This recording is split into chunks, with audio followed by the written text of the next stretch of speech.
Welcome back, everybody. This is week 4 of algorithmic filmmaking. We're already halfway through class, so if you are feeling a little overwhelmed, that's fine. Or I'm sorry, and we're almost through the major part of or what I would say are the most annoying part of this class, which is making the data set and doing all the analysis. So, as a reminder, here's where we are. I should update this to not say OpenPose since we won't be using OpenPose. We'll be using MediaPipe, but I'll get into that in a minute. So we've covered how to start making a data set, doing some visual analysis tools. Last week we did the content detection using a lot of classifiers and caption titling or caption tools. And now this week we're going to talk about bodies and how to track bodies in our video clips. Next week, or actually in 2 weeks, we will start actually looking at how to begin to sort of sequence these things using all the tools we've built up. So that leads into my next thing for the class updates, which is that next week we will not be having class. I've talked to a bunch of people in class, and almost everyone is saying they're behind on material, and totally understandable considering there's 3 hours of tutorials every week, and that's not even including all the time it takes to process your clips. So I recognize it threw a lot at people, and I think, going forward, I would not have done that much all at once, but I kept just adding to it, thinking it was great to tell everyone. And, I think it's good material, but it's definitely a lot. So, also next week happens to be Labor Day. God, Labor Day. So in the U.S. at least. So we're actually going to take next week off. I'm going to be out of town. So we'll pick up with our lectures the following week, so September 11th. So that means, you've got essentially 2 weeks to keep going through all the materials. Hopefully that allows people to catch up a little bit and, gives people a little bit of time to build a data set they're interested in playing with. I will have some bonus content next week. It will not be tutorials. It'll actually just be an interview. I interviewed my friend Parag Mittal, who is a machine learning artist and filmmaker, and we talked a little about his work.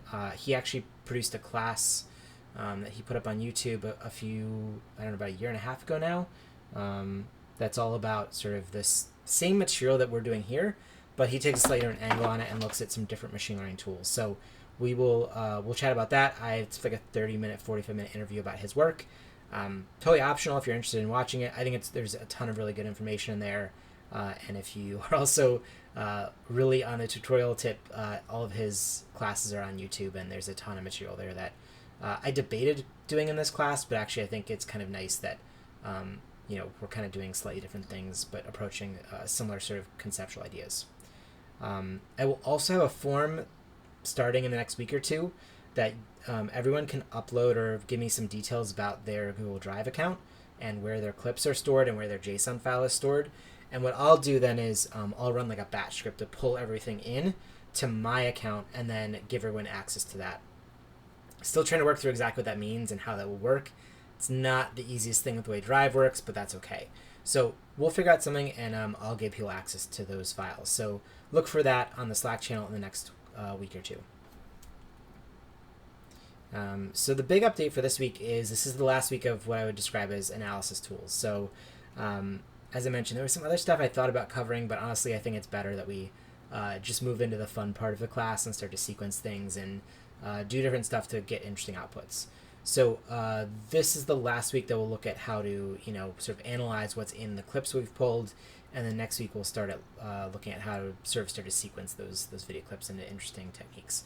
We played a little bit with stuff like sorting or collecting, but I think there's some really interesting stuff that we can start to do when we start to think about how we might actually create rhythms or other things with that material. So we'll look at that starting in 2 weeks.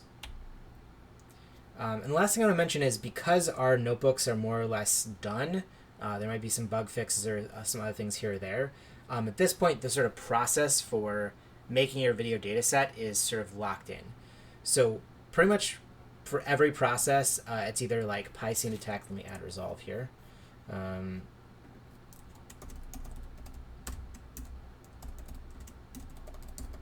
So at this point, it's either using PyScene detect or using resolve scene detection tools. That's just to make your clips. Once you've done that, I highly recommend pretty much the key here is then make sure they get into your JSON data set and that JSON file, and that's probably using the FFmpeg notebook. So that's the one that pulls the duration, the dimensions and the frame rate of your video clips and stores them in JSON. That's sort of the key, must have. And then from there, all the other notebooks we've done, you can feel free to mix and match. So maybe you're just really not interested in the classifier stuff, or maybe you're doing stuff that's abstract. So pose estimation and person detection really doesn't work for you. Totally fine. Skip those. Focus on what you're interested in, run the notebooks you want to, and correlate the data that you want to. When I pull that into my data set or the class data set, we'll have a bunch of stuff that might filter out certain things. So if there is no pose estimation data, we're just going to skip your videos for whatever we do in sequencing in that particular part of the course. That's okay. If you want to run everything, you can. But I'm also aware that like a lot of this, if you have, say, 10 feature-length movies, it can take like a whole day of just processing this stuff to get all of your data in. So I'm aware of that. I wanted to show everyone sort of the breadth of things you could do, but there's no expectation that everyone goes and does every single thing, because that is a lot. Now, maybe in the next 3 months, year, 6 months, or whatever, like if you have an idea for a project, you want to run all these things. That's sort of the process that I do, right? So I take a big data set, I run all these processes, and then I have all the tools available to me. But I also have 3 months and a particular knowledge of these tools, so like it's running every day behind the scenes for me. So I recognize for everyone else this is kind of a new process and it takes a little bit longer. So don't feel like you have to run every one of these for every one of your video clips. Run it for stuff that makes sense, right? If you have like a dance video that you're using as material, pose estimation might make a lot of sense. If your movies are black and white, color extraction might not make a lot of sense. So run what makes sense or what you're interested in, and that's about it. By, say, 2 weeks from now, if you want to follow along in the course and you want to stay sort of up to the schedule, try to have a decent video data set. I would say like a couple hours worth of clips would be nice. That's what I'm gonna aim for, but I also recognize it's a lot of work. So, pick a couple things you're really interested in and build a little data set off that. The thing I like about this, or like that I think will be cool here, is that we could begin, all of us, to build a really massive data set, right? If each one of us, there's 80 of us, did a 3-hour data set, that'd be 220 hours, 210 hours, sorry, man, my math is so bad today. 210 hours of film, that's a ton of material. And that's really the cool thing about this stuff, and we'll talk about this today, that scaling is really important. So anyway, that's just sort of, we're locked in now into the process. If there are questions about like, hey, can we combine notebooks or whatever, like let me know, I'm happy to do that. So it's a little bit easier for folks. But at this point, sort of the process to analyze our film, it will be set in after today. All right, this week we're going to talk about body and face estimation. So this is really going to work if you have bodies in your film, right? So if you are working on abstract stuff that's purely visual or colors or graphics, this one might not be the most relevant material for you, and you can feel free to skip it, or maybe come back to it when you do have material. But, for the majority of the films we use or look at, people are the most important things, right? We're kind of people obsessed. We're obsessed about ourselves. So these set of tools are going to help us look at bodies and how they move through our video clips. So I want to start with a little bit of inspiration. So again, I'll link these in our syllabus. But I really love this video, or this film by Abigail Child. It's called Mutiny. It's just a series of like really interesting, weird poses. Again, there's not really anything that's like going to be like that we could necessarily do this with our material. But I just love sort of the abstractness of like people's bodies in these pieces, right? So it's like just taking very interesting poses and kind of like jumping them back and forth, and there's a lot of breaks in here. It's a very rhythmic piece. I think this is like 10 or 13 minutes long, but it's just like one of my favorites of like just seeing bodies in space and seeing how they move. And it's a really, also because it's mostly women in this, it's like a really wonderful sort of like feminist piece about like women not, just being the boring, like beautiful women in space or whatever. So I think there's some really cool stuff. Highly recommend this. If you've never seen any of Abigail Child's work in general, her work is great. In a very, very different way, this is Steve Beck's Anima. It's from 1973. It is a very, very early sort of video art piece. So Steve Beck built all of his own machines and other things to basically create these video pieces. And what I love about this one is it is at times very abstract, and then at other times it's like you can see exactly what's going on. So it's someone dancing. Somehow that dancing is being captured, either like light through a screen, or like projected onto the body, and then there's this interesting sort of morphing or transition that's happening through sort of a bunch of video synthesizers. Again, I'll link to this piece. I think it's something like 9 minutes long. So just some really, really beautiful work. And again, maybe not something that we can do exactly in this class, although I do have other links to tutorials on how to do something like this. But again, I think there's a beautiful idea of like what we can do with the abstract materials within this piece. I did teach a class about a year ago now that was all about sort of machine learning tools and experimental film and how we can find ways to overlap them. Very similar to what's happening in this class, but just that one was more maybe generative, and this one is a little bit more about working with like materials we already have. So this was using a body segmentation machine learning tool. So whereas today we're going to look at the skeleton structure, this one actually provides masks for someone's bodies. And then you can generate different sort of shapes and that sort of thing. So I will post the links to those tutorials if anyone's interested. It will be a little bit outside of this course material because it isn't really using a JSON data set. It's sort of one-off videos, but if you're interested, it is available, and it's a pretty cool process. And I want to show another Scream Scenes project that I did. This is day 27. This was Masks of Death. And what this is actually it's taking the tool we're going to look at today, which is a face detection tool, although this one is a little different than the one we're going to look at.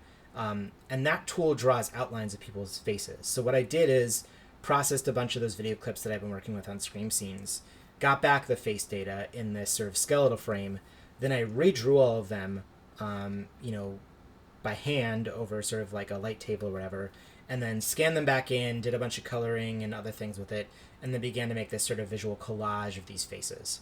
And I think, again, this is a great idea as you begin to think about maybe the next couple weeks of class material.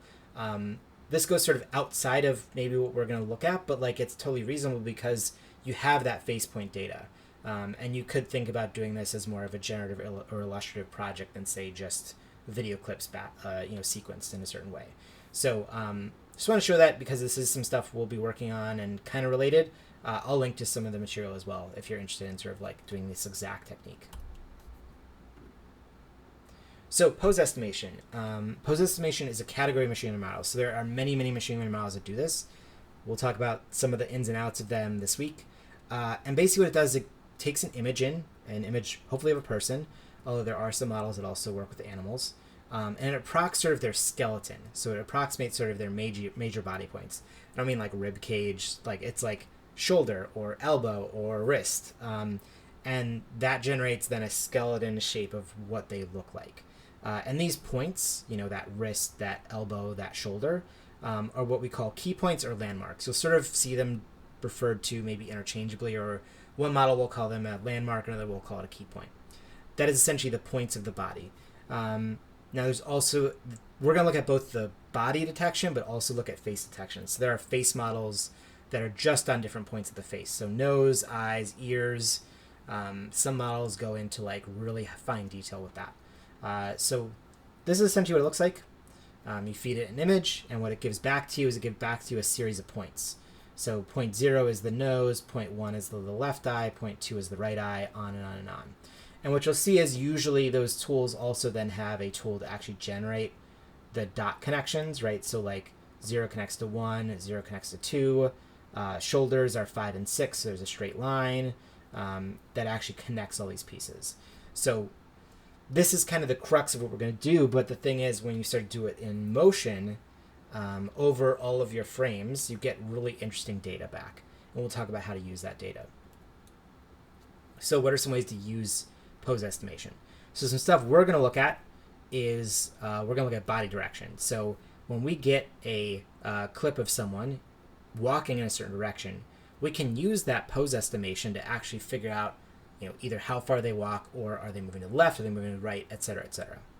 The other thing we're going to look at are match cuts. We'll talk a lot more about match cuts in a minute, but we're basically able to connect the dots between, sorry, bad pun maybe, connect one clip to another by how similar their body pose is. Guidance, so we'll talk about guidance. So we'll basically be able to create a guiding video, say maybe me moving or me recording a friend moving, or maybe finding a dance video online, and then being able to connect that to a series of either still frames or video clips in our data set. So those are the three things we'll look at today. As you saw in the sort of material that I also covered or showed in the inspiration section, there's also the idea of drawing with that skeleton, right? It's actually drawing those shapes, drawing additional shapes, sort of that anima style sort of animation, and drawing with masks. Now, those two things I won't cover today, and I won't cover in today's tutorials, but I will link out to some classes that I previously taught that cover that material. And I won't necessarily expect people to do that for this class, but if you are really interested in that material, it's freely available to you. So when you type in Google and say like pose estimation machine learning model, you will get a ton of results. And the challenge is always like, which one should I use?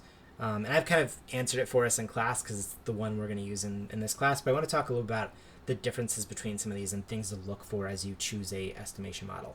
So we used YOLO last week or the week before. I can't remember now. That was our object detection. That would have been last week. So that YOLO actually has a series of models. So there's one for classification, there's one for object detection, and there's one for pose estimation. Now, in YOLO, there are 17 key points. So you'll notice if we go back here, this one has 16. For every reason, YOLO's has 17. The nice thing about YOLO is it's really fast. Like that's one thing everyone says about YOLO is it's quite fast in the way it processes data compared to other models. The other nice thing is that it does come really easily with other YOLO models. There's also this thing called tracking. Tracking is the idea that if I had multiple bodies in a single scene, I would be able to pull out each skeleton for each one of those people and actually track their body, which is actually a very challenging problem because imagine two people walking over each other. When does the model understand what person is where? That sort of thing.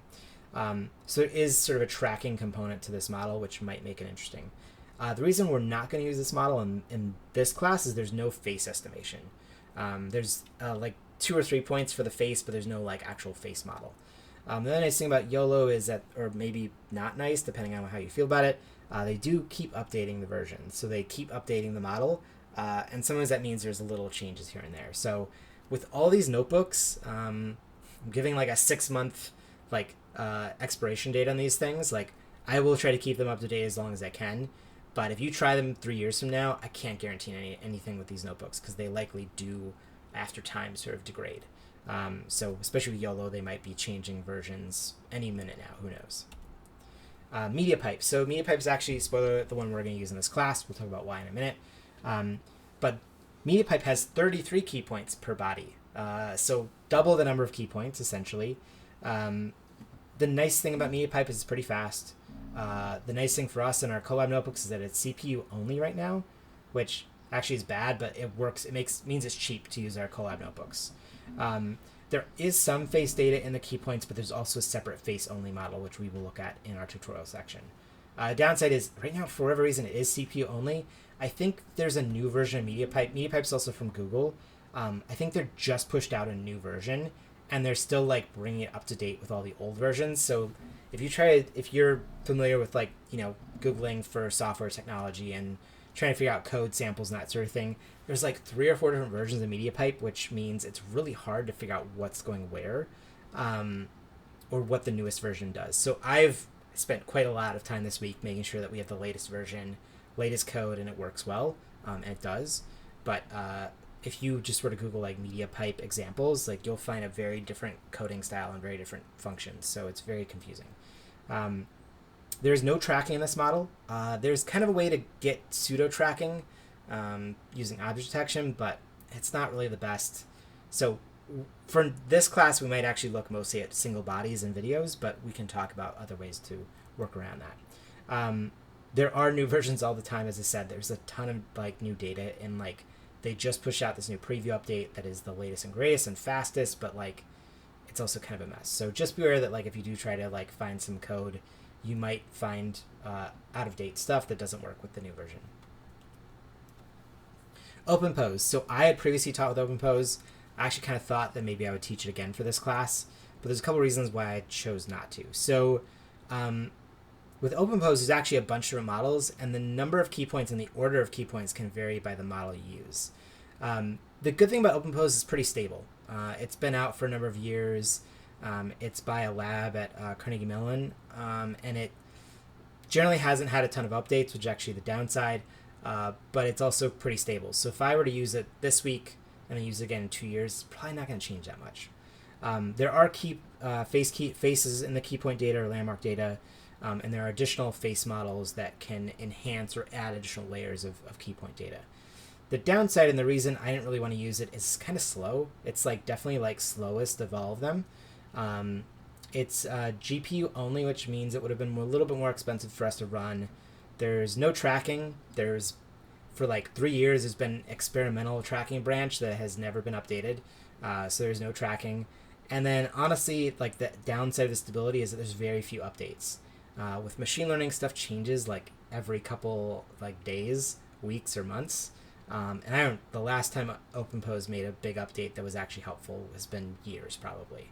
So OpenPose is a nice solid example if you're looking for something that's going to work for a long time, but it's kind of a little long in the tooth at this point. There's also this one called AlphaPose, which I started playing with for this week. I really like it. I want it to work better than it does. There are a ton of models, and that actually is really hard to figure out which model to use for what purpose. Some of the models are old and out of date. Other ones have config files that don't work anymore. So I want it to work better. There is also like built-in tracking, but I found the results are kind of crappy. There are a lot of models, which is both a positive and negative. It took a while to install. I really wanted to like this. I really wanted to be able to present this one as sort of the working tool, but in the end, it just kind of became more hassle than it was worth. So these are the 4 that I've checked out. You might find other ones or use other ones, and I'm sure they're good. It's just more about trying to figure out how to use them. Like one of the biggest challenges is this. Every model tends to have their own key point setup. So on the left, you'll see OpenPose, which is the one I'm used to working with. But you'll notice the shoulders here work differently than the shoulders do in the YOLO key points, right? So the shoulder has like this neck point, which doesn't exist in YOLO. This is one, and then you've got MediaPipe, which has 33 different key points. You've got feet and hands, and more facial data, and then you've got YOLO, which like mostly looks like OpenPose, but even the numbering is different, right? So like it's 0, 1, 2, 3, 4 at the top, but then this is 17, 14, 15, 16. It's like this is the hardest thing about pose estimation.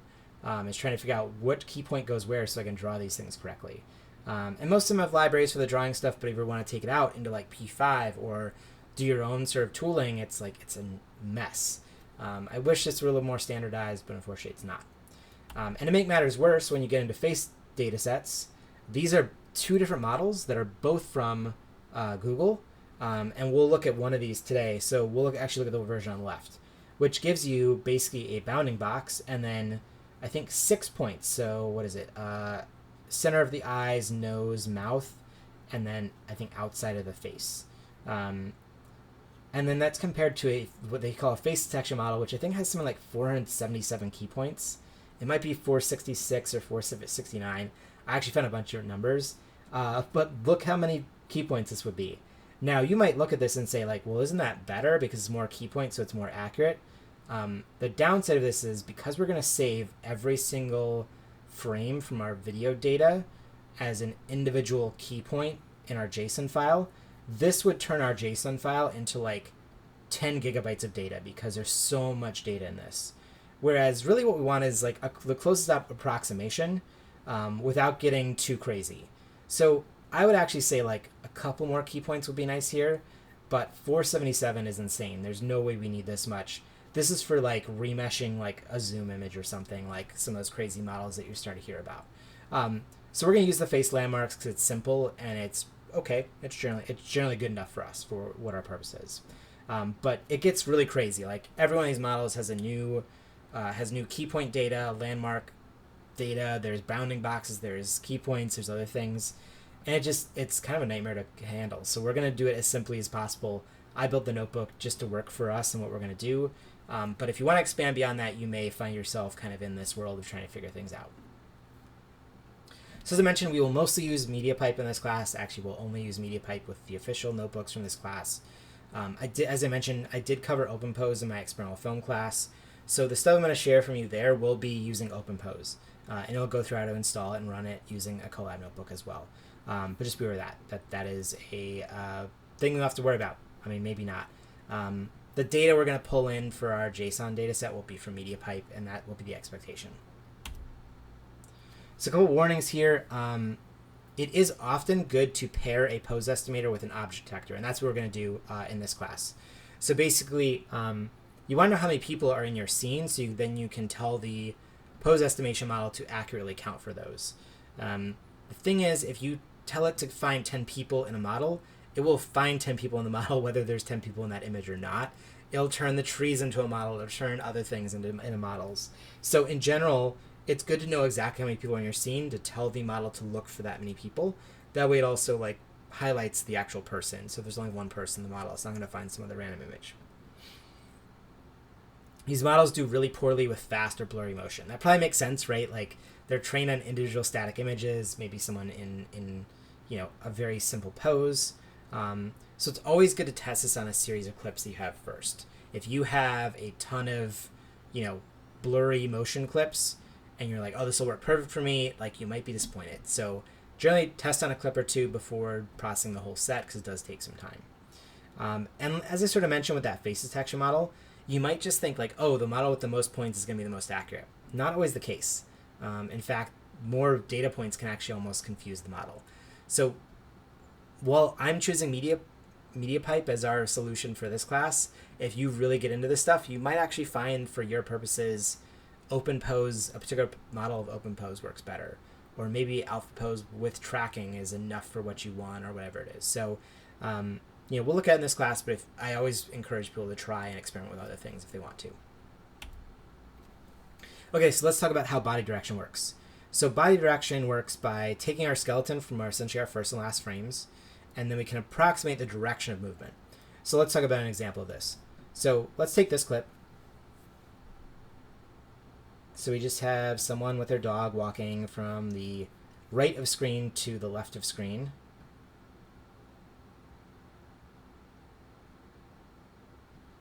And let's say we just had a bunch of random walking clips, and we didn't want to go through each one of them and say like left to right or right to left or up and down or whatever it is. We can use pose detection to actually help us track those and tag them correctly. So how we do this, so what we do is we actually convert our, a very early frame and a very late frame. And then what we can do is we can actually do some mathematics, because remember, these points are points in space. These are an XY coordinate. These are like a vector point. This is not a pixel point. It's not pixel data. It is literally saying at X value of 100, at Y value of 100 is the person's, I guess this would be left shoulder in the last frame. And then it's the left shoulder is at this point in the first frame. So by actually like sort of subtracting all these points from each other, we can get the detection of direction. So in this class, the notebook is only set to go to track vertical and horizontal movement. So on the horizontal, it's left or right or neutral, meaning there's not enough movement, and then up, down, or neutral in terms of vertical movement. So that means the person is either moving up and down, left to right, or sort of staying mostly static. A couple warnings about this. As you can imagine, as I think I talked about last week, just pulling 2 frames doesn't really tell you a whole lot about the clip in case there's other movement, right? Let's say someone is on a trampoline, and the video clip actually shows them going up and down and up and down and up and down. Now, if the clip starts and stops where the person is in the exact same position, using this technique, we will get a neutral movement because the person is in the same position in both those frames. For just my sanity purpose, I think it makes sense to start there. If you wanted to do more, we could talk about how you would track more and figure out basically time and position and that sort of thing. But I would in general say like just start with like simple. Let's start simple and sort of see what we get. Also, I find doing this with multiple bodies is really tricky, right? If you have like a dance video and say the lead dancer is walking forward and back on the camera, and the other like extra dancers are either moving left to right or running a circle around her, like tracking all that individually is kind of a nightmare. It is possible with some of these tools, but the accuracy of that data like drops the more people you add. Like one person, good. Two people, as long as they're not interacting with each other too much, probably okay. Throwing in a whole crowd, probably a nightmare.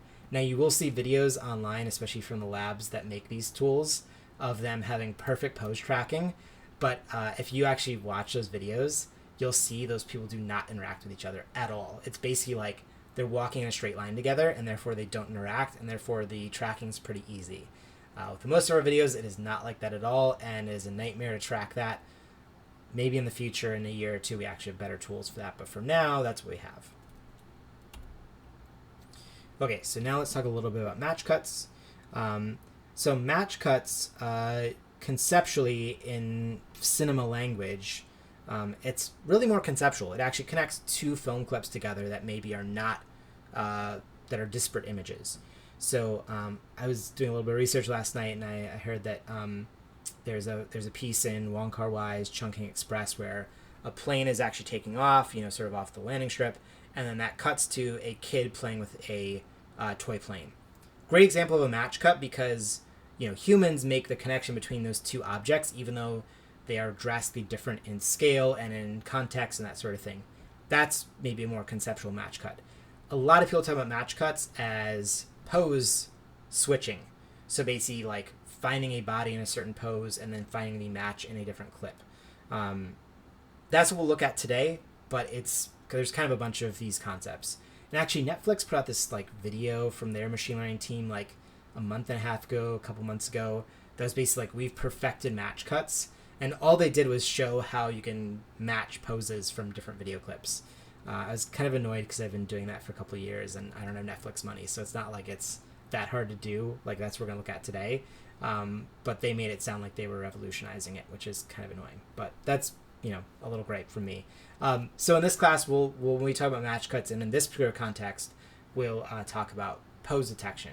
Now, we could talk about match cuts in terms of context, like that Chungking Express idea, right? We could find, using object detection, planes in all of our scenes and just do a bunch of planes in a video clips. That'd be pretty easy too. So match cuts are actually doable in both of these ideas. The conceptual side is a bit harder because it's sort of like, what's the context, what story you're telling, that sort of thing, but it's certainly possible using these tools. I want to show some examples of this. This is this really cool music video I found on Reddit the other day.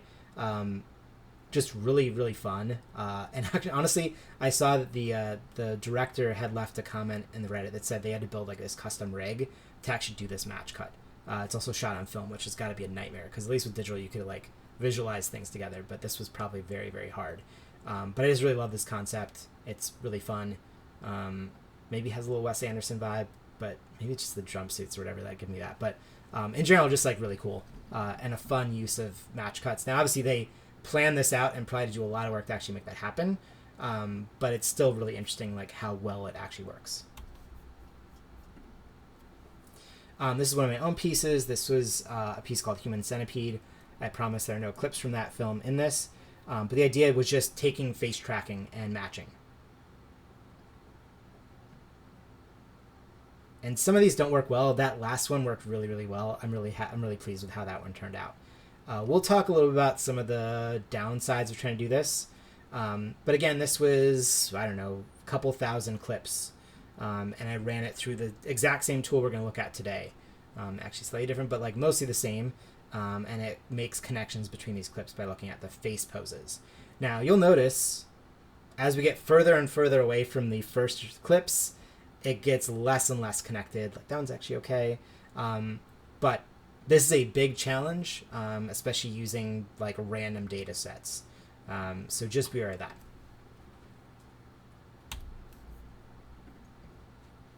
So how do we do this?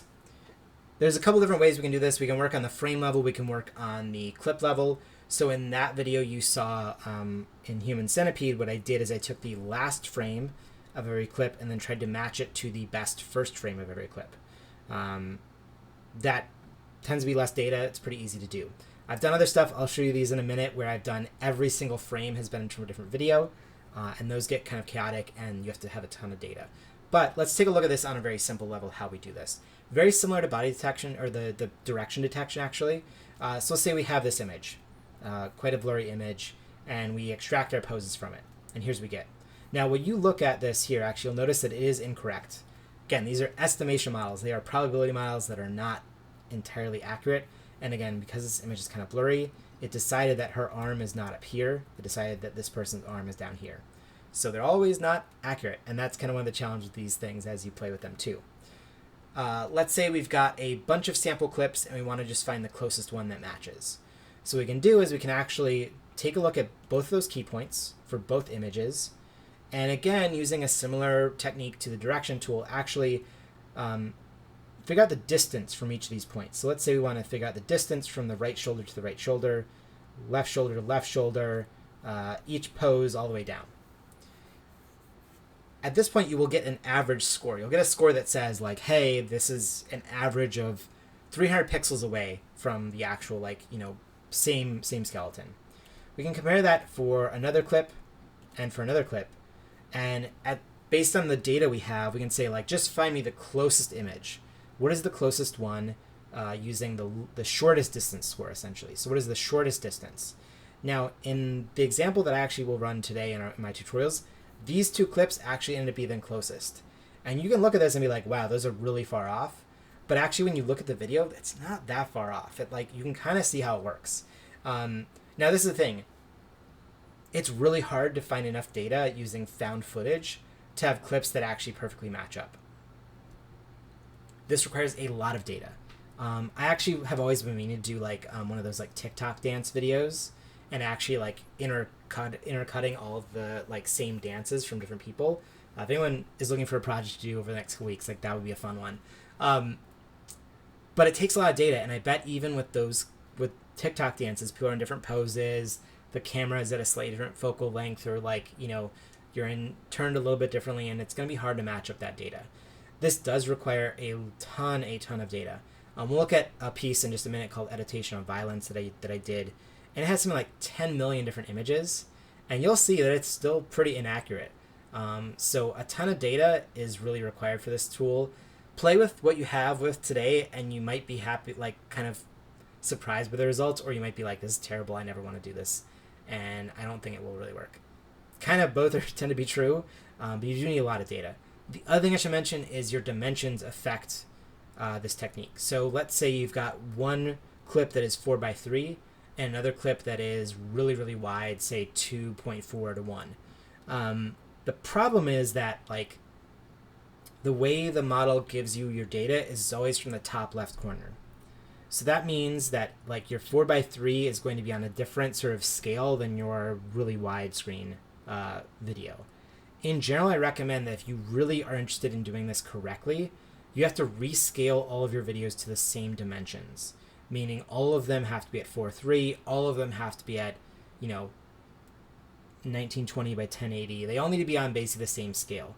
If they aren't, you will generally see a lot of like shakier results.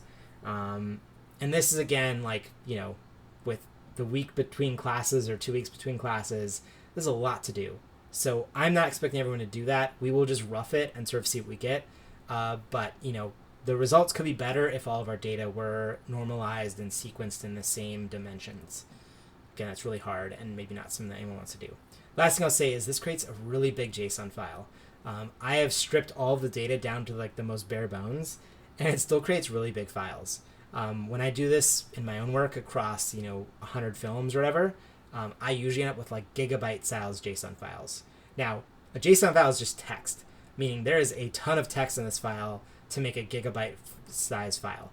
And that makes sense because for every clip, we're generating 33 times 2 points. And by every frame. So if there's 30 frames, you've got 30 frames, 33 key points, each with an X and Y. That is a lot of data for every single frame. So your JSON files will begin to load a little bit slower. So I might even recommend that if you don't think this is something you definitely want to invest in and do and work with your videos, that actually you create a separate JSON file that just produces this. And we can talk about how to do that. You can basically just make a duplicate of your file and then just have that one labeled a little bit differently. But it does create very large files. And actually, when I was experimenting with this, you know, and trying to figure out how to make this for a class, I'm making some very big files because I stored too much data. So I stripped away a lot of the data. So it's like very raw basic XY data instead of a lot of other unnecessary stuff. Okay, I'm going to show you how some of the frame by frame stuff works, but before we get there, these videos flash like crazy. So if you are not, if like flashing makes you sick, gives you headaches, whatever, like definitely skip this section. Okay, so this is Looking for You, which is a video I made in 2021. It takes a bunch of like 80s, early 90s dance videos and sort of like plays with all the different structures. So what you'll see here is actually the two different frames. So one is what we call our guidance frame. So it's actually a video guiding and pulling in their key points and then matching those key points to the individual static images. And what you see here is, especially in this section, you start to see between the two masks, like people where their bodies are pretty similarly overlapped. And that's sort of the concept there. What that looks like under the hood is this structure is there is a dance video, right? So there's this dancing person. And at some point we take their clips and we look at the structure of the other dancing people and try to match up the best examples, and we get a frame by frame video. So this is like 24 frames per second. So it's literally every frame is a different clip, or every 2 frames maybe. I might be doing it at 12 frames. No, it's probably at 24. It's a lot of data, and it flashes very, very quickly. I'll link to the full video if you want to watch it, but this is kind of what's really fascinating about this, especially because dance, 80s, 90s dance, like people kind of all dance the same way, and you can find some really funny sort of like interconnections between that stuff. This is a work in progress piece I'm doing that's called Editation on Violence.